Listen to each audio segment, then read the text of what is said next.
Hello there. So at the end of each section, I'm going to build something like this. So basically, it's a practice mini project for fonts. And as you guys already, like, if you're watching this, maybe you already finished the deep dive of the fonts. And here, I'm going to actually apply the knowledge that you learn in deep font, in the font deep dive, and apply that to a mini project that can actually use all these fonts, switch different fonts like this, right? So like you already installed this Pixelfy 10, right? And you can like change that, and you can get a preview to actually see this is constantly changing, just like you download this as a Google font. Okay, so basically you're going to like replicate the Google Fonts web version, but in iOS, and you can practice a lot using practice and font, swiftui, and all that. And here's a basic like overview. You can change, okay? You can change the size, you can change the weight. So right now you can't change it.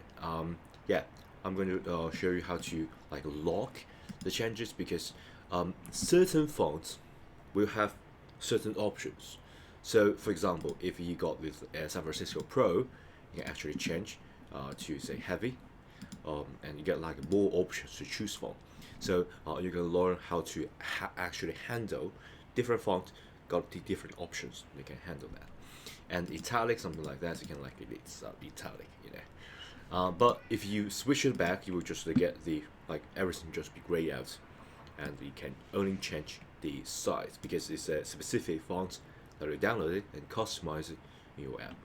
And we are going to also learn a little bit about the assistant.